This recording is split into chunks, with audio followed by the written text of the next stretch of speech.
Habib Usman bin Yahya itu eyangnya beliau. Beliau itu menyamakan Habib Usman dengan Kiai Haji Hasyim Asy'ari gitu. Nggak tahu tiba-tiba kayak gitu. Oh, mungkin karena sama-sama deket sama pemerintah begitu ya. Sama Iya. pemerintah kolonial gitu ya. Ya mungkin nggak tahu Bahkan faktanya katanya seperti apa itu.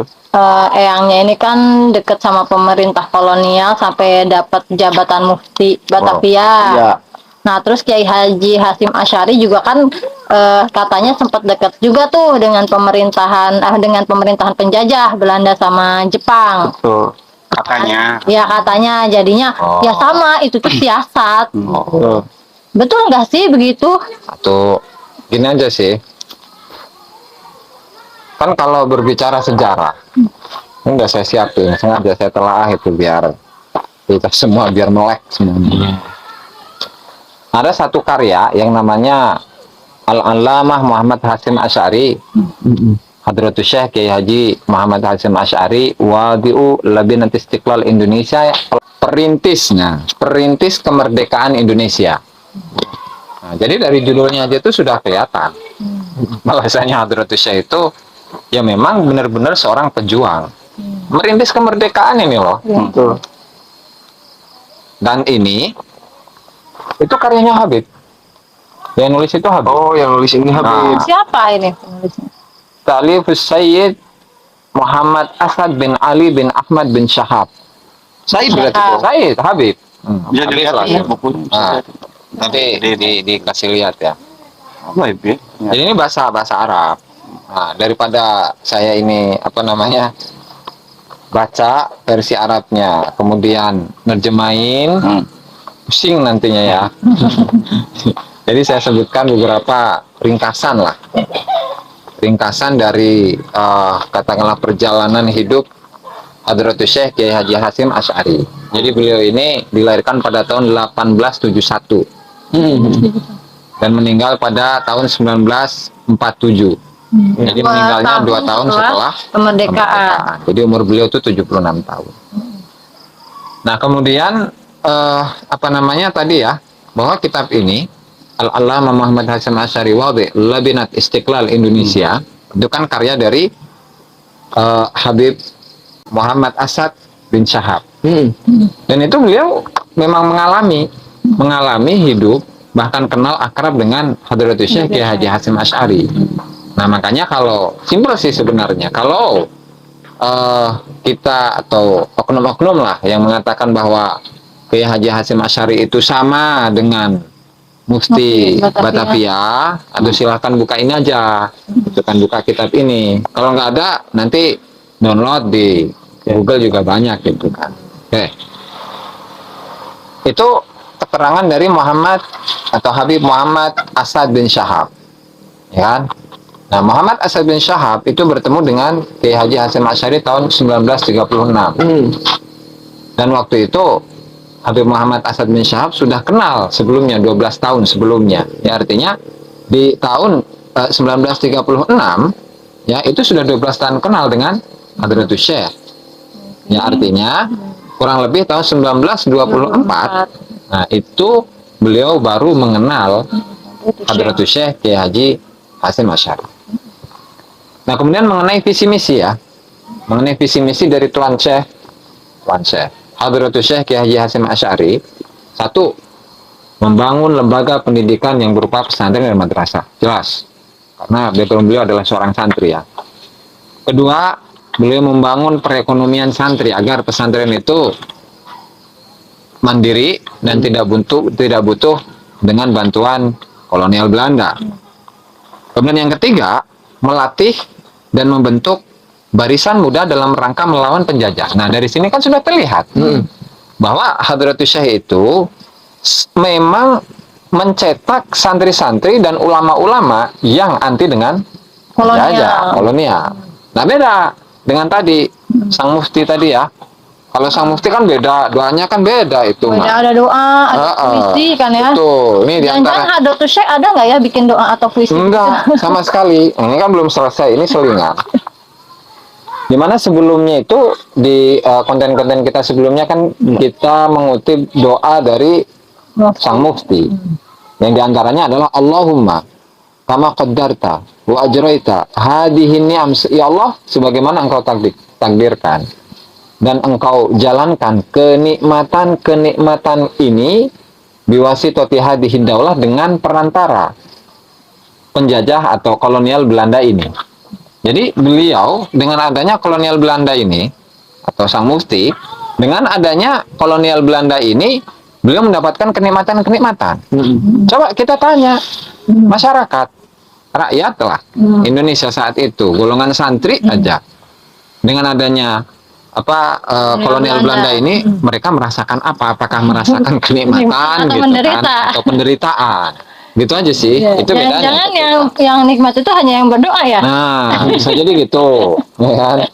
Oke, itu selingan. Selanjutnya, ya, di tahun 1308 atau kurang lebih 1905 beliau kan belajar ke Tanah Suci ya, ke Mekah, untuk mempelajari lebih mendalami ilmu agama di sana selama beberapa tahun. Kemudian Hadratus Syekh di tahun 1317 kurang lebih 1913 ya, itu dicurigai. Ketika sudah pulang ke Indonesia membangun pesantren, itu dicurigai bahwa pesantren ini mencetak para pemberontak menurut Belanda gitu kan. Nah, artinya Hadratus Syekh itu mencetak para pejuang untuk melawan penjajah. Gitu. Tidak lama kemudian, beberapa bulan, pesantren Hadratus Syekh itu dihancurkan dan dibumi hanguskan, dibakar dengan segala macam isinya. Ada kitab, ada barang-barang berharga, kursi segala macam, semuanya habis itu. Dibakar. Dan itu disaksikan oleh beliau, santri-santrinya dan juga masyarakat sekitar. Nah, kita bayangkan gitu kan, betapa sakitnya ketika kita menyaksikan rumah kita terbakar, bukan terbakar dengan sendirinya, tapi sengaja dibakar lantaran dicurigai beliau dan santri-santrinya itu melawan, memberontak kepada kolonial Belanda, gitu kan. Kalau sang mufti kan beda gitu kan, kenikmatan dan kenikmatan terus. Bahkan dalam salah satu suratnya kepada Senegrogronya, beliau mengatakan bahwa walaula adlul Holanda, ya, lamastaqarra liyal iqamatu fi Batawi. Jika bukan karena keadilan Belanda, saya itu tidak bisa untuk tinggal hidup tenang di Batavia. Kan beda. Kalau Hadratus Syekh itu pesantrennya dibakar, dibumi hanguskan, kan? Kalau sang mufti kan beda. Merasa tenang karena kehadiran Belanda. Betul, mendapatkan keadilan lagi dari Belanda gitu kan. Oke. Ini kita berbicara sesuai fakta, membuka sejarah dan tidak untuk menyudutkan pihak apapun dan manapun. Ya. Sejarah ini ya. Betul, sejarah, dan bukan untuk politik. Bukan. Politik apa sih? Sama sekali. Kita nggak ikut-ikutan. Nggak ikut-ikutan. Karena lagi santri sorak-sorakan baik. Nah, lalu setelah apa? Setelah pesantren itu dihanguskan oleh Belanda, itu apakah Hadratus Syekh bersama santri-santrinya itu kemudian redup dalam berjuang melawan penjajah? Enggak, justru itu menjadi motivasi. Yang namanya berjuang mah seperti ini. Yang namanya perjuangan itu pasti akan banyak hambatan, akan banyak rintangan. Kalau kita itu berhenti dalam rintangan itu, kemudian kempes, mana akan berhasil perjuangan itu, gitu kan? Justru beliau selalu memotivasi murid-muridnya dan santri-santrinya untuk lebih melawan kepada kolonial Belanda. Nah, setelah itu, setelah 8 bulan dari tahun 1913 tadi, berdirilah kembali pesantren itu. Ya, artinya seadanya gitu kan, kobong-kobongnya gitu kan, kamar-kamarnya, dan seterusnya gitu. Sekiranya aktivitas di pesantren itu bisa normal lagi. Tuh. Kemudian mendirikan NU di tahun 1926. Mendirikan Nahdlatul Ulama, dan itu perjuangan yang luar biasa. Di mana di tahun 1924, 2 tahun sebelum pendirian NU, di mana beliau itu ingin menyuarakan menyuarakan pendapat dari ulama-ulama, yang kemudian ada seseorang yang mengingatkan bahwa ulama itu harus punya wadahnya. Walhasil singkat cerita, jadilah di tahun 1926 itu Nahdlatul Ulama. Itu. Kemudian di tahun 1940-an, ini rada nggak urut ini, nggak apa-apa lah. Beliau sudah mengeluarkan fatwa jihad melawan kolonial Belanda di tahun 1940-an ini. Di akhir-akhir malah bikin fatwa jihad ya. betul mengeluarkan fatwa jihad. Yo, bukannya menyesatkan. Bukan. Jadi kan beda kalau sang mufti gitu kan. Kalau sang Menyesatkan. mufti sebelum tahun 1888, setelah atau sebelumnya sedikit gitu. Itu sudah mulai menyebarkan katakanlah pamflet yang ditempelkan di masjid, di sekolah, di rumah-rumah masyarakat, di mana tujuannya adalah untuk meredam perlawanan atau apa tadi, jihad. Iya, pemberontakan gitu. Kalau pemberontakan versi Belanda, perjuangan. Nah, perjuangan rakyat Banten atau rakyat Indonesia lah untuk melawan Belanda. Padahal di saat itu di Banten ya, di tahun 1888 sudah di masyarakat Banten itu paceklik lama. Kemudian yang kedua, binatang-binatang seperti sapi, kerbau, kambing itu ada penyakit. Nah, kemudian ada kebijakan dari Belanda untuk membunuh semua binatang, baik itu yang ada penyakitnya atau enggak. Nah, ketika binatang-binatang itu dibunuh, justru malah bangkai-bangkai binatang itu justru menjadi sebab masyarakat itu menjadi berpenyakitan lagi. Gitu. Terus ditambah lagi dengan apa? Dengan adanya pajak. Pajak yang begitu besar yang dilimpahkan kepada masyarakat. Macam-macam. Pajak jiwa. Jadi setiap orang itu harus membayar pajak. Pajak rumah. Ya kan? Pajak sawah. Kalau dia jualan, pajak pasar. Kalau dia punya perahu, pajak perahu. Pajak jiwa termasuk pajak oksigen. Pajak matahari. Nah, kadang seperti itu. Kemudian apa? Otomatis yang namanya masyarakat yang lagi sengsara, lagi susah ini, melawan kebijakan seperti itu. Ini malah digembosi dengan fatwa. Dengan fatwa yang seperti itu. Di kitab apalah, buka sendiri itulah. Ya kan? Sehingga apa? Sehingga hal ini sangat menyakitkan gitu bagi masyarakat Banten khususnya, dan rakyat Indonesia secara umum. Itu pemberontakan atau perlawanan atau perjuangan rakyat Indonesia itu tidak hanya di Banten tapi juga di Bekasi, gitu kan. Nah, kalau di keterangan karya-karya beliau gitu kan, di karya-karya Habib Usman bin Yahya itu gurur gitu. Jadi lantaran masyarakat itu memiliki latar belakang thariqah. Nah, latar belakang thariqah, kemudian memiliki perjuangan perlawanan terhadap kolonial Belanda yang kemudian difatwakan itu jihad, itu bukan jihad tapi itu adalah kekacauan. Kan gimana nggak sakit hatinya coba, gitu loh. Ya mungkin kan karena beliau tidak pernah merasa bahwa ini tanah airnya ya. Ya bisa jadi gitu kan. Kalau Hadratul Syekh kan memang merasa bahwa ini tanah airnya. Kan memang lucu, seseorang yang punya tempat tapi ternyata masih harus bekerja di tempat sendiri, membayar pajak. Berarti kesimpulannya Bisa jadi. Jadi ya? Bisa jadi. Apa yang mungkin aja? Iya kan? Bisa jadi. Vulgar ulah.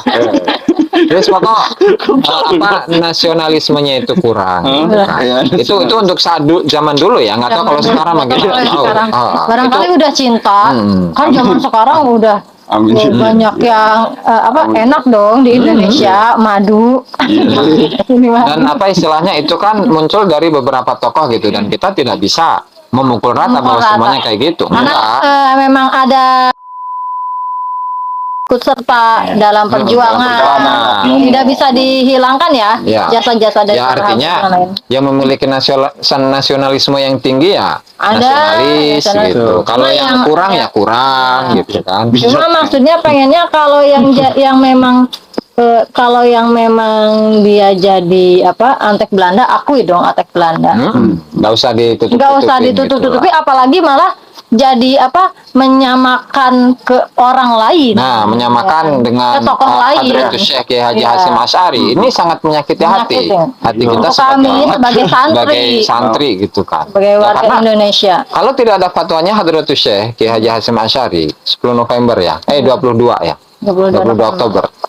22 Oktober itu tidak akan ada sekarang ini, ada hari santri nggak bakalan ada. Iya. Itu pencetusnya siapa? Ya ini Hadratus Syekh Kiai Haji Hasyim Asy'ari, itu kan. Nah kemudian sebelumnya lagi di tahun 1937 itu beliau ditawari medali oleh Gubernur Jenderal Van der Plas. Oh, tapi mau. Nah, enggak, menolak. Beliau menolak. Kenapa? Ya karena Hadratus Syekh itu menyamakan posisi Belanda atau kolonial Belanda di Indonesia itu dengan kafir Quraisy. Artinya apapun pemberian dari mereka, ya kan, baik itu kepada pribadi atau kepada lembaga pendidikan misalkan madrasah atau kepada ormas misalkan, itu ditolakin. Haram. Nah, betul. Haram kan? Ya? Haram. Makanya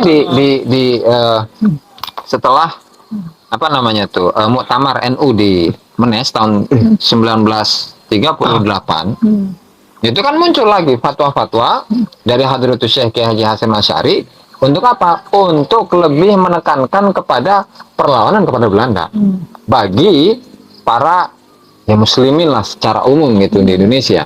Ya khususnya bagi para warga NU, lebih khusus lagi kepada seluruh santri yang ada di Indonesia.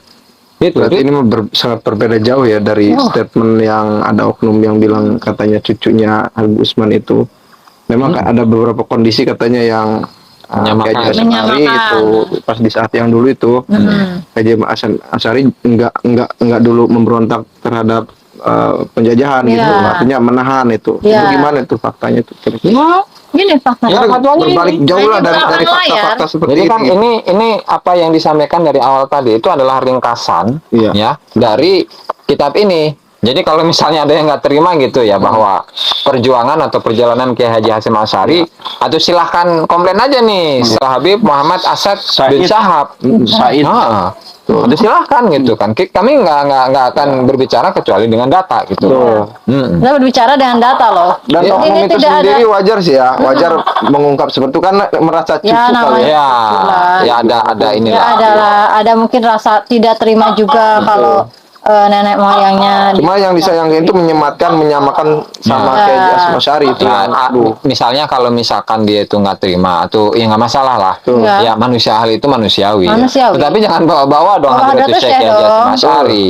Ya. Karena apa? Beliau selain apa namanya tokoh dari NU. Ya. Beliau tokoh negara loh, pahlawan loh. Iya. Pahlawan yang Tinggi ya. betul memperjuangkan kemerdekaan Indonesia. Ya. Nah makanya kenapa hal ini diangkat kembali supaya kita tahu, supaya kita tahu kebenaran atau faktanya secara nyata, gitu kan? Iya. Ya karena tadi Habib Muhammad Asad Syahab menamakan atau memberi judul untuk kitab ini, yaitu apa? Hadratus Syekh Kiai Haji Muhammad Hasyim Asy'ari, perintis kemerdekaan Indonesia. Perintis Nah, jadi kemerdekaan kalau Indonesia. secara syariat, kalau bukan beliau, ya yang lain tidak akan tidak akan bergerak, tidak akan terpacu untuk apa mencapai sebuah kemerdekaan Iya. Indonesia, gitu kan? Kalau nggak salah malah kan pertama kali dibuat Nahdlatul Ulama ini kan ketika ke Batavia, ke Jakarta, ini kan Hadratus Syekh itu kan minta bantuan Habib Ali Kuitang, Nah, kan? Nah, terus Habib Ali Kuitang saat untuk itu menjadi warga NU, ya untuk pengurus menjadi NU. pengurus NU. Hanya Habib Ali Kuitang ini tidak menerima, Iya. Betul. kan? Kalau tidak salah karena itu apa katanya ada memegang Memegang wasiat atau wasiat. pesan gitu ya dari ya, gurunya, wasiat dari guru beliau dan Ah. guru beliau itu adalah Habib Usman bin Yahya. Dan kita tidak menafikan loh sosok Habib Usman bin Yahya ini adalah seorang ulama yang luar biasa. Ya, kami tidak Enggak kita tidak Beliau seorang menafikan ulama. keulamaannya ya. Karena dari sisi karya tulis beliau sangat memiliki banyak karya tulis, Karya, ya. puluhan bahkan Ya. ratusan gitu kan. Dan Banyak guru-guru ulama beliau itu belajar juga dari luar beliau. biasa, tokoh-tokoh atau ulama-ulama yang luar biasa. Iya. Ya, tapi satu hal tadi yang katakanlah menjadi tanda tanya dalam diri kita gitu kan. Dan ini sesuai data yang kita sampaikan. Oke. Selanjutnya di tahun 1942 Hadratus Syekh itu pernah dipenjara. Hadratus Syekh dipenjara oleh itu Oke, Jepang. ini siapa nih? Udah mulai Jepang ini Maya. Jepang, Ini udah Jepang. mulai Jepang selama 6 bulan. Gitu. Dan ini menjadi hal yang katakanlah kekisruhan lah di kalangan santri karena tidak terima guru mereka itu di penjara. Penjara. Padahal itu kan beliau sudah berumur 60 lebih itu, 71 tahun, padahal udah sepuh beliau. Ya, tapi mungkin Jepang itu melihat bahwasannya efek atau pengaruh dari Hadratus Syekh itu sangat besar sehingga di penjara aja supaya untuk mengurangi perlawanan dari masyarakat atau rakyat. Gitu ya. Itu sekilas mengenai perjalanan atau biografi dari Hadratus Syekh Kiai Haji Hasyim Asy'ari. Mengontribusi ke Indonesia banyak banget. Jelas. Itu diceritain aja udah terharu banget, bayang gitu. Pahlawan kan beliau. Kan beliau itu salah satunya kan setelah di penjara itu mungkin ya beliau ini kan sempat kalau tidak salah kerjasama sama Jepang, bukan kerjasama sih ya, beliau tuh mulai setelah di penjara, lepas dari penjara itu beliau tuh kalau tidak salah mulai mungkin mengurangi intensitas pergerakan beliau kan, mulai dekat dengan Jepang. Jadi Jepang minta ini ya beliau beliau juga menyusun strategi. Peta itu kan ada peta itu. Iya. Peta atau peta itu? Iya, peta, itu. iya. Nah. Tapi di belakang layar beliau menyusun peta satu. Yang kedua beliau pun mengurus delegasi. Jadi beliau pun juga sambil mengutus delegasi-delegasi ke negara-negara lain. Nah, itu yang menjadi itu kan berfungsi untuk memproklamirkan kemerdekaan. Kita tuh tidak bisa hanya cukup memproklamirkan diri, tapi kita juga butuh kita butuh pengakuan secara de jure dari negara-negara yang lain. Nah, di situ Kiai Hasyim Asy'ari mulai meminta Soekarno delegasi ke negara lain, ke Palestina, ke Arab, segala macam. Jadi ketika Presiden Soekarno memproklamirkan negeri Indonesia kita juga udah dapat pengakuan dari negara lain seperti Palestina yang awal mulanya kan Arab dan sebagainya, itu buah dari Hadratus Syekh gitu. Pada akhirnya dengan hikmahnya kejadian seperti ini kita mengulas kembali sejarah.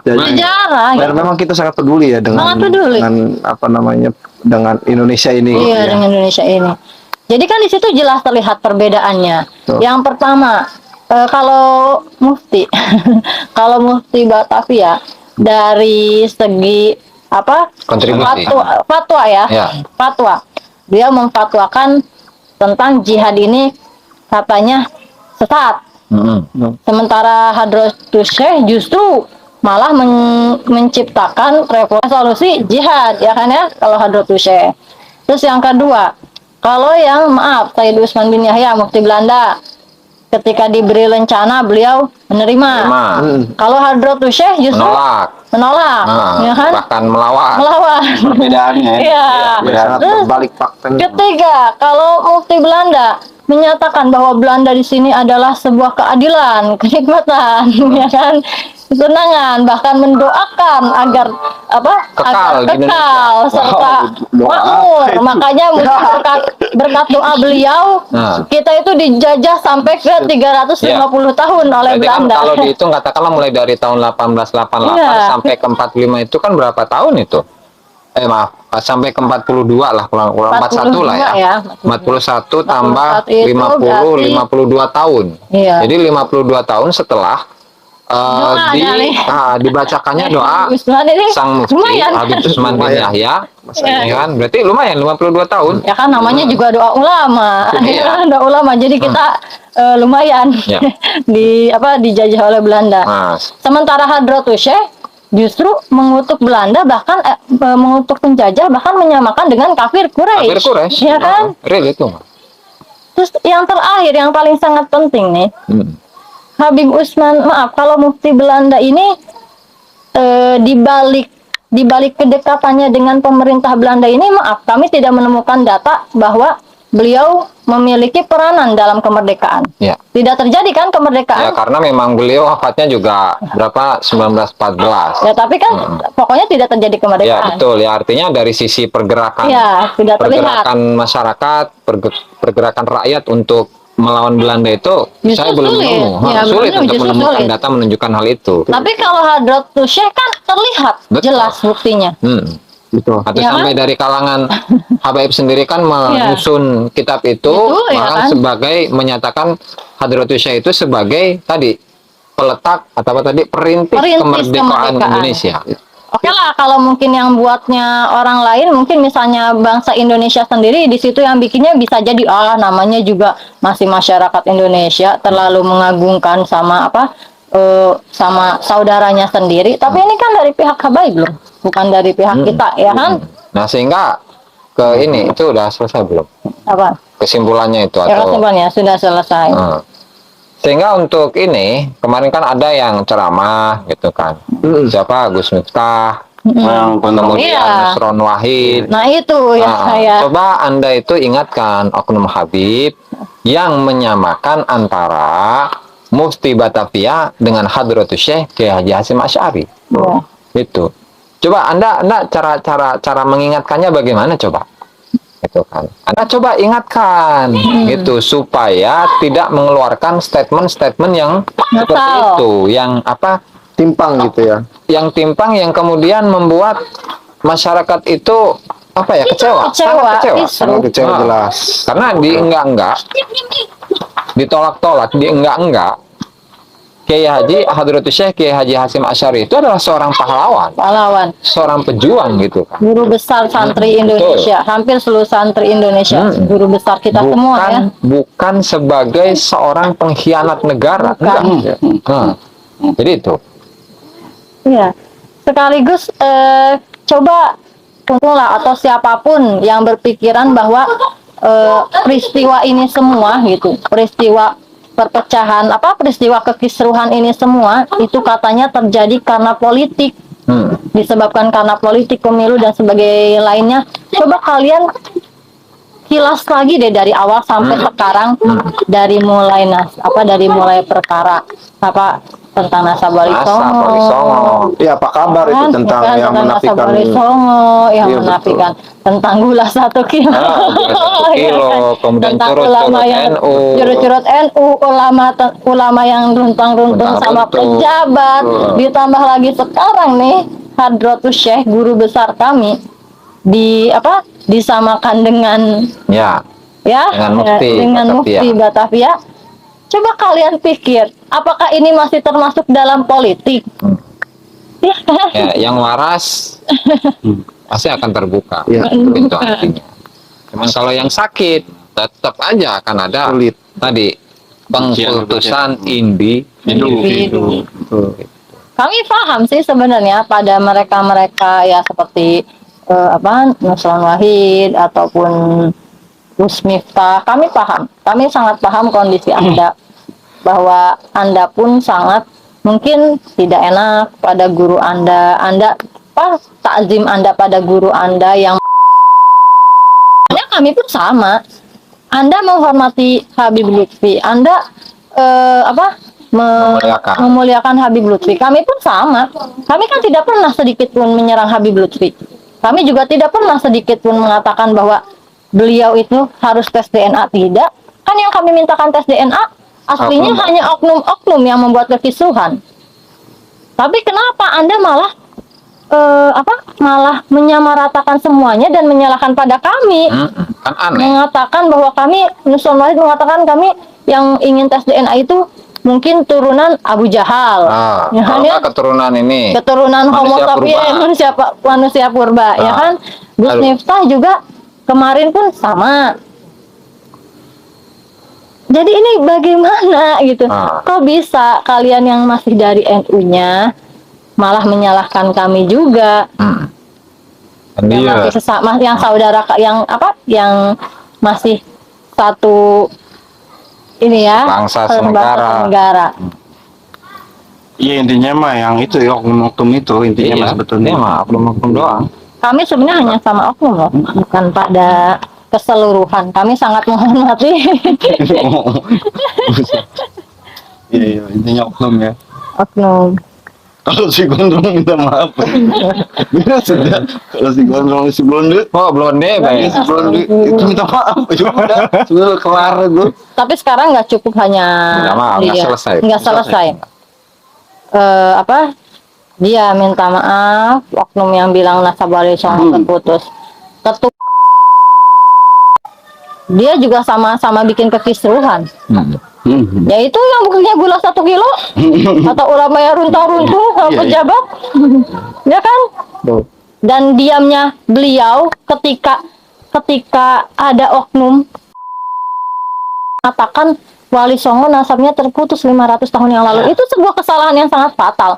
Harusnya kan ketua, kalau memang dia tidak membenarkan, harusnya kan dia berani minimal beliau konfirmasi ya kan sama masyarakat mengenai nasab ini benar tidaknya. Tapi kan ini malah diam saja. Kalau diam saja masyarakat kan berarti berpikir wah ini berarti setuju dengan perkataan si oknum tersebut yang menyatakan Wali Songo terputus. Itu. Jadi kalau untuk saat ini permintaan dari si oknum yang pertama bilang Wali Songo terputus itu tidak cukup. Harus ditambah dengan ketua. Ya, awal mula emang dari dia kan. Ya, kalau dari awal mula kekisruhan tentang Wali Songo itu segera diselesaikan, diam saja dan malah terlihat membela, bisa saja selesai. Tapi ini kan malah terlihat membela. Jadi saat ini tidak bisa dibiarkan. Dan yang saya ambil juga penjelasan dari penjelasan Gus Ajis ini tadi kan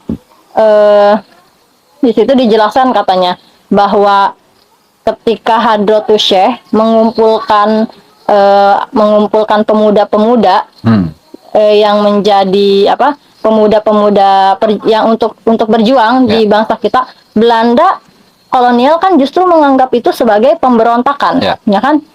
Jadi sekarang saya pun sudah bisa menerima kalau ada orang yang mengatakan bahwa bahwa perkumpulan kita ini adalah perkumpulan kompor, ya kan? Perkumpulan kompor yang membuat kekisruhan di masyarakat gitu, yang memanas-manasi dan sebagainya. Itu tergantung dari cara pandang kalian. Kalau kalian yang tidak setuju dan kalian yang benci pada pemikiran kami, mungkin kalian bisa menganggap kami kompor. Tapi bagi mereka yang tidak tahu dan mereka merasakan manfaat dari ilmu yang kami berikan ini, mereka justru menganggap kami sebagai pencerdas, pemberi wawasan. Jadi silahkan bagi anda yang menyatakan bahwa kami ini kompor, silahkan.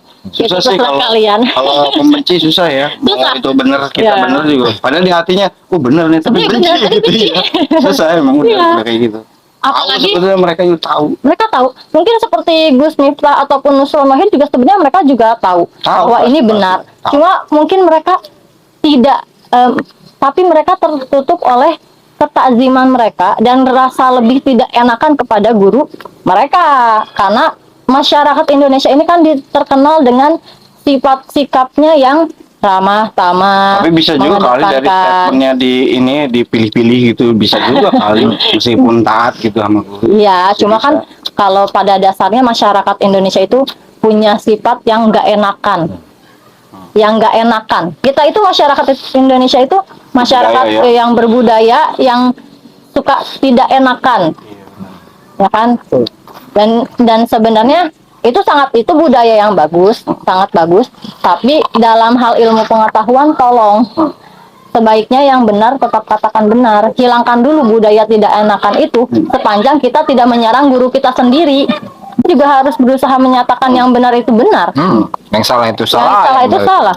Toh beliau hanya menjelaskan kebenaran yang beliau ketahui dari kitab-kitab yang beliau baca, ilmu-ilmu yang beliau telaah, ya kan? Betul. Dan di sini tadi saya itu membaca ada satu sifat yang katakanlah mengakar gitu di kalangan masyarakat Indonesia itu, yang mungkin pas ya untuk fenomena saat ini ya. Ini saya baca dari terjemahan dari kitab tadi ya. Ini disusun oleh Kiai Haji atau Gus Mus ya. Hadratus Syekh Muhammad Hasyim Asy'ari, Perintis Kemerdekaan Indonesia, di halaman 61. Banyak sebab yang membuat. Jadi ada satu orang yang namanya Insinyur Karl von Schmidt, yang awalnya dia itu non Muslim, kemudian masuk Islam, diislamkan oleh Hadratus Syekh secara syariat gitu ya. mengapa Anda tidak menulis atau menyusun risalah tentang sebab-sebab? Dia bertanya, Hadratus Syekh bertanya kepada beliau, insinyur tadi itu ya, Karl von Schmidt. Mengapa Anda tidak menulis atau menyusun risalah tentang sebab-sebab dan motivasi Anda memeluk agama Islam? Nah, dia menjawab dengan tenang bahwa dia sangat menyesal. Banyak sebab yang membuatnya tidak menulis hal yang saya kemukakan, yaitu masih banyak kaum muslimin yang terkena trauma, dan trauma ini hampir-hampir merupakan akidah, yakni trauma orientalis. Maksudnya apa itu? Artinya, terkadang muslimin itu menyerap satu doktrin. Jadi doktrinnya itu apa tadi? Doktrin itu Ketidakenakan tidak dalam enak. menyikapi segala sesuatu, meskipun itu benar. Jadi ketika dia mendapati sebuah kebenaran, karena lantaran tidak enak, dia tidak akan tidak bersuara. akan bersuara. Gitu. Meskipun ya, sehingga dia memandang atau dia itu tidak berani untuk menyuarakan kebenaran tersebut, dan ini tentunya adalah sebuah kesalahan yang besar gitu kan. Jelas itu ya. Ya, betul. Jadi itu juga sebabnya kita dijajah sampai selama itu. Betul. Jadi karena ketidakenakan dari pribumi sendiri.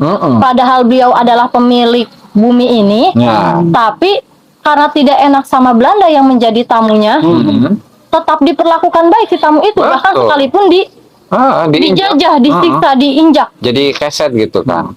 Jadi meskipun jadi keset tetap senang gitu, dan ini ternyata Budak, mental budak ini sudah mental- mengakar dari dulu. betul, mental-mental yang seperti itu ternyata sudah dari dulu, tidak hanya untuk saat-saat ini, tapi sudah dari dulu, udah ada Di ya zaman kan? dulu. Di zaman dulu. Nah, sehingga hal ini memberikan pelajaran bagi kita bahwasanya ketika kita meyakini sebuah kebenaran, ya kan, ya harus disuarakan, meskipun istilahnya tidak